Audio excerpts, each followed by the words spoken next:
Welcome to HSBC Global Viewpoint, the podcast series that brings together business leaders and industry experts to explore the latest global insights, trends, and opportunities. Make sure you're subscribed to stay up to date with new episodes. Thanks for listening, and now on to today's show. Hello and welcome to this special TMI podcast from Sibos in Beijing. I'm Eleanor Hill, editorial consultant at TMI, and I'm joined by three special guests from HSBC today, two of whom you'll recognise from last year's Sibos podcast. So we've got Manish Kohli, who is Head of Global Payment Solutions, Vivek Ramachandran, Head of Global Trade Solutions, and Fiona Horsewill, Head of Global Securities Services. Welcome, all three of you. It's great to have you here. Maybe for anyone who didn't listen to the podcast last year, you could give us a little intro, tell us a little bit about yourselves. Manish. Hi Eleanor, glad to be here. I'm Manish Kohli. I lead HSBC's Global Payment Solution business. We help 1.3 million customers with their banking needs across payments, collections, managing their liquidity investments, their commercial card solutions across 50 countries. And we focus on bringing new innovative digital solutions to help them with their growth, their efficiency, and risk management journeys. Wonderful stuff. And Vivek? Great to see you again, Eleanor, and fantastic to be at Sibos. I have the privilege of leading HSBC's Global Trade Solutions team. So we help all of our commercial banking and global banking clients with their trade needs, whether it's risk mitigation, financing, or structured solutions to help them expand their business. Super stuff. And Fiona? Hi there. So, Securities Services, we support the world's largest asset owners, asset managers, banks and broker-dealers in terms of all of their post-transaction facilities. So that forms direct custody, global custody, fund administration, etc. And we're in 33 markets across Asia and the Middle East on the ground and in 96 globally. Wow, some good stats there, and it's really nice to have the three of you in the same room so we can get the whole picture of what's going on, and that fits in nicely, I think, with the theme of this year's Sibos, which is connecting the future of finance. So in that vein, today we'll be talking about a lot of forward-looking topics, the shifting landscape in securities services, the need for pace in trade digitalisation, and the major trends shaping the future of payments. So without further ado, let's crack on. So Fiona, maybe I can pick on you first, and you can start us off with a bit of a bigger picture as to what's going on macro-wise in the market, what trends you're seeing at the moment, what impact that's actually having on flows, and what it means for securities services ultimately. So we are seeing that there's a dramatic increase in wealth generation across Asia and the Middle East. So Asia alone over the last decade, assets under management have doubled to just over $17 trillion last year. And what that's forming is two things. So one is the cross-border channel between Asia and the Middle East and intra-region within Asia. And then also the demographic is much younger, meaning that they want different investment classes, different experience from a digital perspective. And so for security services, we are looking at how we guide our clients through that opportunity in terms of the various markets and the opportunities that are there for them, and how to service their investors digitally from front to back. So new technologies, contemporary technology and contemporary asset classes are emerging. There's all sorts going on. It's very exciting, like you say, with the different demographics, so much to think about and get used to. So Vivek and Manish, off the back of that, how are those trends that Fiona highlighted there actually impacting what you're seeing in your respective areas? Maybe we can give the listeners a little flavour of what's come up in the podcast. So Vivek, you go first. So if you dig behind what's driving some of the themes that Fiona talked about, it's the creation of new economic wealth and new supply chains being created because of either geopolitics or resilience or sustainability. So the underlying drivers of where companies are trading, who they're trading with and how they're trading, the nature of commerce is evolving incredibly quickly. And I think that fits into what we're talking about the Sibos, about the future of finance and how the world is getting a lot more connected in many ways. Yeah, but that velocity is just incredible, isn't it? Yes. It's As hard I think, to keep pace. To misquote Hemingway, how does the world change? Slowly and then suddenly. Yeah, absolutely. It's upon you. Manish, what would you add to that? Yeah, I mean, first of all, I fully agree with the trends that Fiona and Vivek have talked about, and just moving a slightly different dimension to it. We are seeing a big mega trend around formalization of economies. So we're seeing how commerce would conventionally happen in many places through paper and historically analog mechanisms is now rapidly getting disrupted. It's leading to emergence of new revenue pools, new players, and definitely a new role for banks to play in helping intermediate and even accelerate some of these trends. And on the back of getting rid of paper and digitalisation, Vivek, that is squarely in your space, because there is so much going on with electronic documentation in the trade world. Give us an update, though, on what's actually happening. What's the state of play with trade digitalisation, really? How long have we been talking about trade digitalisation? So there's still over 28 billion pieces of paper that move around to make trade happen. Right? So you could argue trade is not being digitalised. Yeah. But I'm quite glass half full about where we are. Because if you think about what it takes to change the world, we need a common set of standards. The ICC Digital Standards Initiative is helping us get there. You need a legal framework to adopt these standards. And I think whether it's the UN MLETR or the UK's Electronic Trade Documentation Act, we are developing that legal framework. Technology makes it easier to have reliable systems. So we no longer have to build a blockchain-based consortium with multiple participants, and then everyone needs to be at the table. So do I think we'll come back next year and be in a digital world? No. But I think in the next 5 years, 10 years, I'm hopeful. We'll get there. And I think you can't not but try harder, because the upside, not just the efficiency gains, but the opportunity to unlock new business models and develop completely new streams of revenue for our clients and for financial institutions is unlimited. Yeah, it's absolutely immense. It really is. But what do we need to be doing in more concrete terms to make sure that we do get there in 5 years' time? The first and simplest thing, it sounds quite obvious, but the large institutions and the large players in the ecosystem need to be at the table. We have to suspend disbelief of what hasn't worked in the past, and you have to be willing to adopt the new standards and trade under them. Yeah. So whether it's electronic bills of lading, adopting APIs, or exchanging information in new formats, you have to be at the table. And I think that's the starting point. Because it's all too easy to say this hasn't worked, it's not going to change. Trade has to become digital. And it's not because of trade finance. The financing is the easy bit almost. Yeah. It's the underlying economic transaction that needs to change. It's the whole of the ecosystem around it. Exactly. You mentioned MLETR or Meliter, or lots of people have very different pronunciations of that. I feel like I've been talking about it for ages, but there's lots of people that are still very behind on it. But don't stop talking about No, it. okay. Because, Keep going. France has just adopted a version of that. Germany is working on it. The US is talking about it. India has been talking about it. So it feels like we're getting to a tipping point. Okay. And I hope I'm right. Well, I'm going to hold you to that, and we'll see next year how far things have moved on. But Manish, off the back of that, I wanted to talk a little bit about the changing payments infrastructure, because that obviously supports everything that's going on here as well. We can't be at Sibos and not talk massively about payments. What are the biggest changes that you're seeing in that infrastructure piece? Well, Eleanor, I'm glad we're talking about payments, because I think that the evolution of the payments landscape and the progress that it's made has been kind of slightly undertold story in the world of banking. And I do believe we're like, once in a generation change in our payment infrastructure. And you look around in terms of real-time payment systems, and they've kind of evolved from just being there and moving money 24/7 to now moving to the next phase of value-added solutions, aliases, interconnectivity between real-time payments. So we're seeing a massive change and enhancements in the core foundation of how payments are done. And payments has a new language now with ISO 20022, which is increasingly now being used by our customers and ourselves in terms of not just delivering better data, but delivering better use cases on that data. Similarly, the forms of money has also been changing. Yeah. So it's just form of payments, but the form of money has been changing. And like many banks, we've been experimenting with digital assets. And not just for the sake of experimenting, but bringing more efficiency into the whole payment system. So I would say that when I look at what a good payment solutions attributes are, they are typically cost, speed, transparency, security. And I do believe that with the changes that the payments infrastructure have done over the last few years, we've made massive progress on all of these attributes.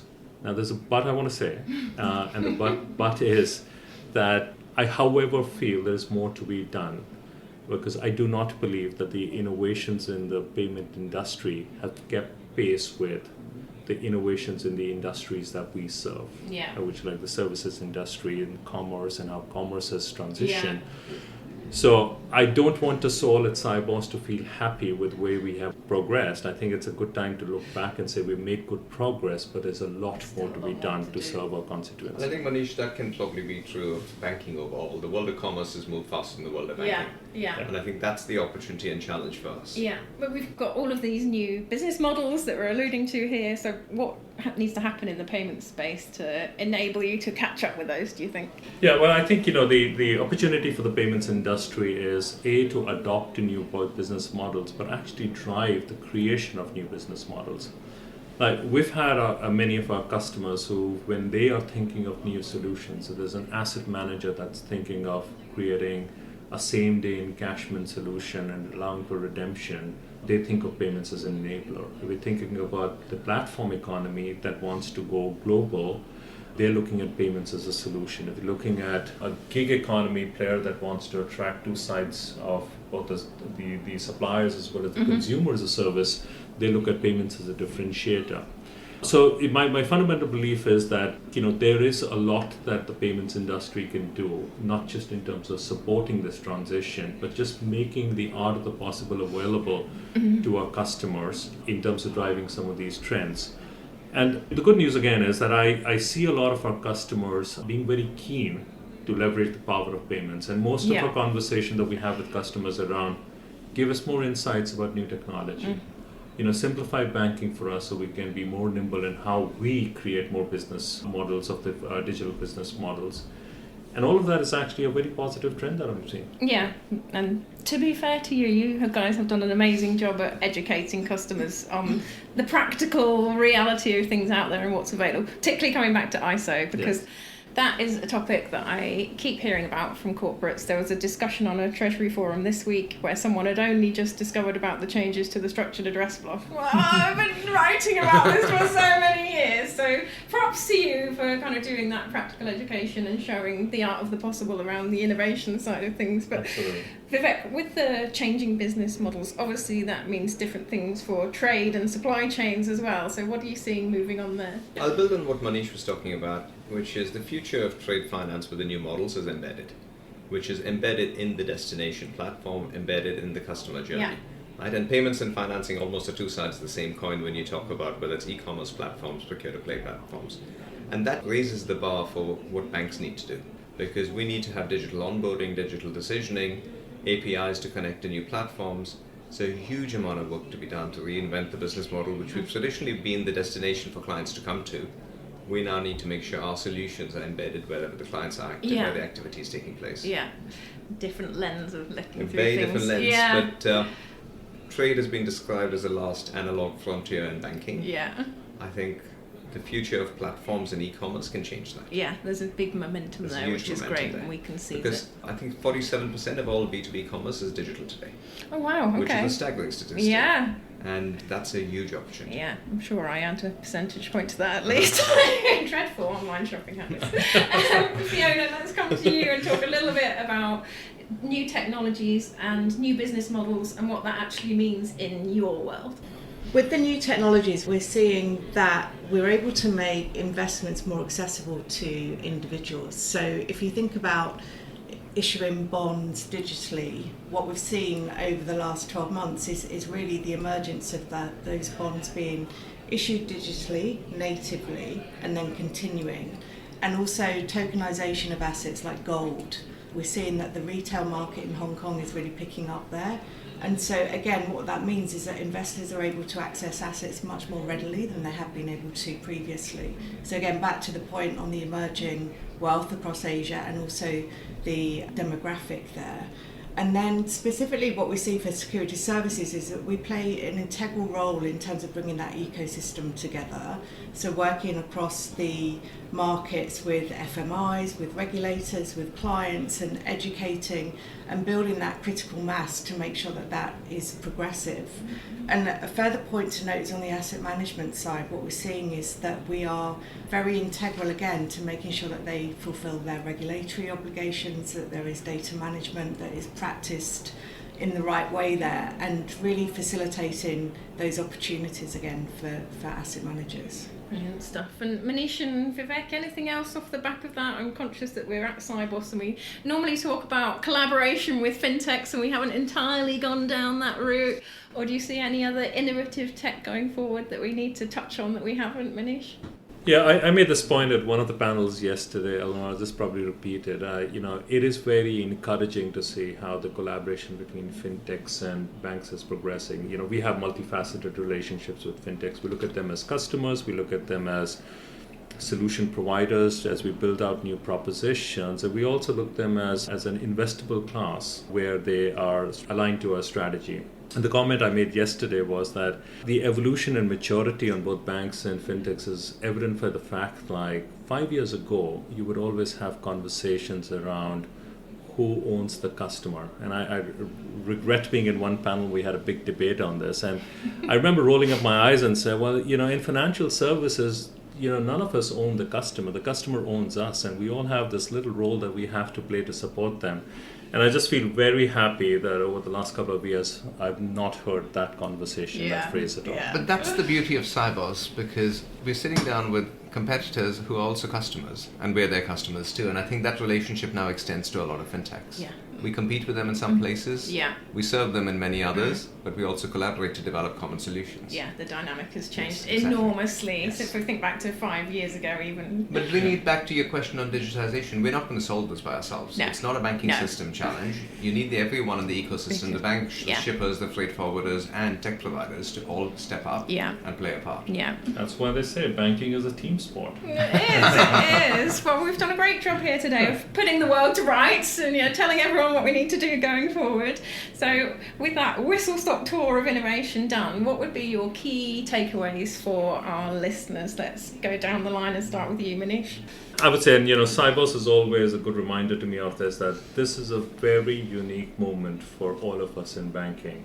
We're seeing a big shift in how conventional banking has moved away from just supporting our clients with basic lending and basic safekeeping services, whether that's payments, cash, securities. And we're now moving to a stage where we're playing a very large role in the growth and the transformation journeys of our clients. Yeah. And I think that we just have to pause and reflect on just the big change that has happened, and we see that accelerating. So I feel that at HSBC we're very uniquely positioned to take advantage of that. We call it the 3 I's, innovation, insights, and international. And if we keep doing that, we are very well positioned to support this transition for our clients. Wonderful. Fiona? Yeah, I think for security services, we're actually on the cusp of some significant change, and I'm expecting within the next 5 years to see a massive change in the operating model, the post-transaction execution value chain, and that accessibility to investors and client outcomes being at the forefront. And again, as Manish said, at HSBC we're in the right markets and we have the right relationships, and that means that we can really assist our clients in terms of chasing opportunities and enabling them as they grow their business. Brilliant stuff. Vivek, final thoughts? Hopefully from all of us, you're getting excitement about the future. I am. Right? And the future of finance for me is digital, it's embedded, and it's sustainable. Yeah. Let's make some more progress towards that, and I'm definitely booking in a slot for you next year at Sibos and we can check up and see how much progress we've made. But genuinely, thank you all so much for joining us today on the podcast. It's been a great discussion. It's been good fun at the same time. I really appreciate you taking the time out. And for anyone listening wanting more Sibos podcasts, please head to the TMI website at tmi.co. But thank you again.